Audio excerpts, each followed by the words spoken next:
Let's discuss SummerSlam 2026, another lecture.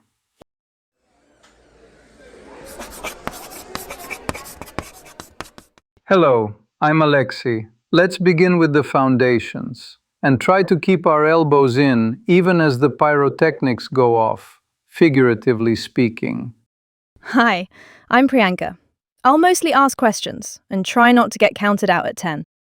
To frame our discussion, SummerSlam is WWE's annual August spectacle, one of the big five alongside WrestleMania, Royal Rumble, Survivor Series, and Money in the Bank, marketed with some accuracy as the biggest party of the summer.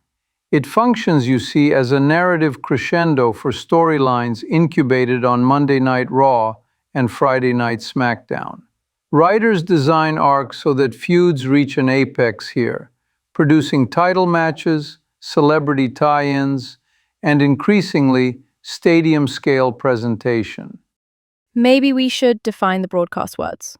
People hear pay-per-view and premium live event all the time, but they blur together in casual talk. Quite right. Pay-per-view denotes the legacy model, a one-time purchase through cable or satellite for a discrete event. Premium live event or live stream is WWE's contemporary framing, the same live show distributed over streaming platforms via subscription or transactional access. In this context, distribution is not merely plumbing. It shapes audience composition, pricing elasticity, and even how long matches can run, because platform tolerances and ad inventories differ. It is worth noting, too, that while outcomes are predetermined, kayfabe being the artifice that sustains the narrative, viewership, ticket sales, and cultural spillover are very real economic quantities. So yeah, moving on. What changes this year feel most consequential for reach? The salient novelty is US distribution. For the first time, SummerSlam streams on ESPN in the United States, with traditional pay-TV still available. Internationally, most markets receive it via Netflix, with SuperSport in sub-Saharan Africa and Abema in Japan. Aligning with ESPN places WWE alongside live stick and ball content, which arguably reduces friction for sports fans who toggle between leagues on a single app. We can infer a larger casual audience funnel, and thus a higher upside for social amplification and merchandise, even if the core product remains sports entertainment. Isn't it interesting how people still dismiss wrestling as just spectacle, when the economics and the culture keep proving otherwise? Indeed, the misunderstanding persists because the matches are scripted, but the labor, the touring logistics, the local economic impact, and the longitudinal fan attachment are not fictional. To some extent, SummerSlam operates like a city-scale festival. Minneapolis will host not just 2 nights at US Bank Stadium, but a weekend of ancillary activities, drawing visitors, hotel nights, and a measurable media halo. Historically, SummerSlam launched in 1988 as a mid-year tentpole. By 1999, it visited Minneapolis at the Target Center, and as of 2026, it returns after 27 years, scaled up to a full stadium. Its first WWE stadium event in the city, and the second 2-night SummerSlam overall, this time announced in advance as 2 nights. US Bank Stadium's indoor configuration affords controlled lighting, pyro, and elaborate entrances. Practically, that means production design can be maximized without meteorological risk. And the card reflects that scale, right? Multiple world titles and faction stories all peaking together. Correct. Headliners include CM Punk defending the undisputed WWE Championship against Cody Rhodes, Roman Reigns defending the World Heavyweight Championship against Seth Rollins, who vacated that title in October 2025 and claims he never lost it in the ring. Obafemi versus Brock Lesnar inside Hell in a Cell. Liv Morgan defending the Women's World Championship against Queen of the Ring, Io Sky. And an interim WWE Women's Championship to be decided in a 5-woman ladder match due to Rhea Ripley's torn meniscus. Around them orbit Gunther versus Nick Aldis. Aldis relinquishing his SmackDown GM role to make his WWE in-ring debut. Penta defending the Intercontinental title against Chad Gable in Gable's Minneapolis homecoming. The Bloodline's latest fracture with LA Knight, Solo Sikoa, and Royce Keys against Jacob Fatu, Jey Uso, and Jimmy Uso. Sami Zayn versus Finn Balor for the next undisputed title shot. Danhausen versus Dominic Mysterio with a literal $100,000 at stake. The Bella Twins with Paige versus Fatal Influence. And Trick Williams defending the United States Championship against Baron Corbin. A dense ecosystem, if you will. A brief personal note. As a child, I watched grainy broadcasts that reached us late and out of order.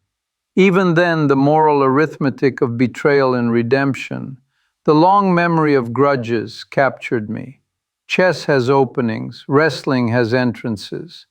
In both, what happens next depends on what has been prepared for months. Moving forward, let's consider 3 big questions that help us think beyond any single match result. Big question 1. The venues. We used to see more arenas, now stadiums.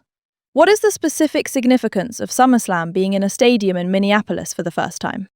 First, scale signals confidence. Minneapolis previously hosted SummerSlam in 1999 at an arena.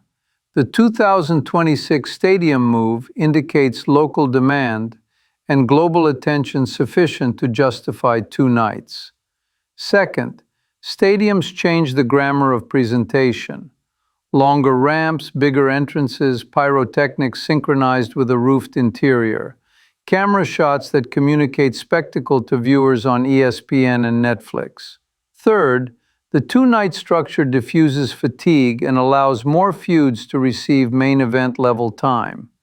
That in turn incentivizes cities to bid because they receive a multi-day anchor for tourism. Finally, stadium acoustics and sightlines affect in-ring pacing.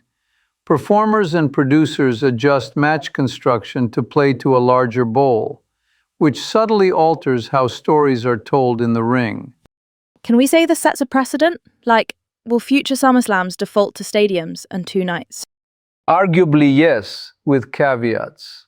The precedent is strengthened when production control is high, as with US Bank Stadium's roof, and when distribution partners favor tentpole weekends.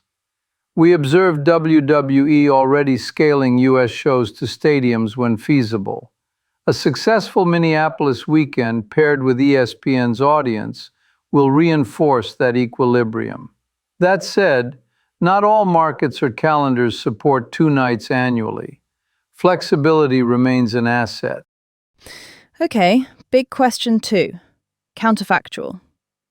Obafemi won King of the Ring, then relinquished his guaranteed title shot to face Brock Lesnar in Hell in a Cell. What if he had not done that and had pursued the title instead? Then the topology of the card shifts. Without Hell in a Cell, Brock Lesnar, a singular attraction, might lack a comparably high-profile feud at SummerSlam, or he would be inserted elsewhere with less narrative momentum. Femi, meanwhile, would join an already volatile world title picture. CM Punk reclaimed the undisputed WWE Championship on July 6th. Cody Rhodes challenged on July 10th. Roman Reigns defends the World Heavyweight Championship against Seth Rollins. Introducing a King of the Ring cash-in style title match risks either diluting those arcs or forcing a multi-man configuration that changes finish probabilities and post-event trajectories. By sacrificing the title shot, Femi reframed himself as principle-driven, seeking to correct the 7F5 defeat at Clash in Italy, and the symbolic ambiguity after Brock left his gloves and boots at WrestleMania. In simpler terms, he chose character capital over gold. If he wins decisively in the cell, his long-term credibility may exceed the short-term value of a possibly opportunistic title window. Are such choices common? Giving up a guaranteed title opportunity for a personal feud. Uncommon but not illogical. Wrestling narratives often ask audiences to weigh honor, revenge, or legacy against championships. When the antagonist is Brock Lesnar, a figure whose presence itself is treated as a final boss, story math can justify the trade. It also diversifies the card's stakes. Titles matter, but so do reckonings that cannot, as the saying goes, wait. Big question 3. Rhea Ripley is injured, and an interim women's champion will be crowned in a 5-woman ladder match. What are the implications of using an interim title here? Strategically, an interim title preserves the prestige of Ripley's reign while keeping the division's engine running. It creates immediate stakes, ladders, heightened risk, and a focal object above the ring, and a deferred payoff, an eventual unification or champion versus champion match upon Ripley's return.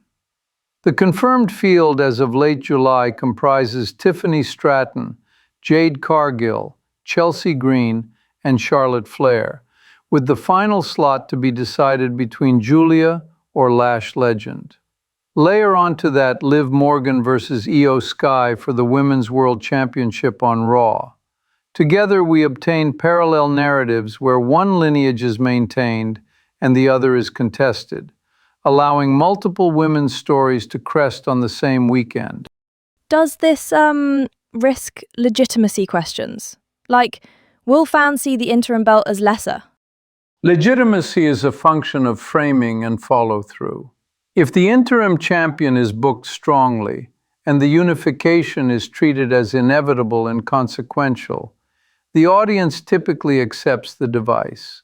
From a research perspective, we might test effects on engagement by tracking social velocity for the interim field, comparing minute-by-minute viewership during women's segments across July and August, and monitoring post-event merchandise splits.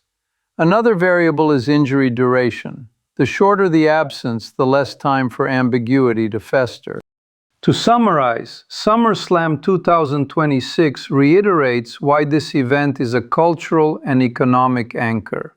It is 2 nights in a first-time Minneapolis stadium setting, and it inaugurates an ESPN streaming era in the United States, with Netflix carrying most international markets.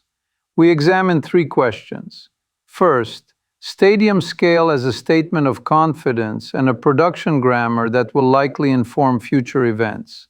Second, Obafemi's relinquished title shot as a case of character capital trumping immediate gold. Third, the interim women's championship as both a stopgap and a springboard for future unification drama. For further study, I suggest following WWE's evolving distribution mix, regional partners, pricing, and how platform analytics feed back into match length and card structure. Thank you for listening. As always, it's important to understand the story as well as the score. This then completes our present analysis. Thank you, Professor. That was helpful to think through, actually.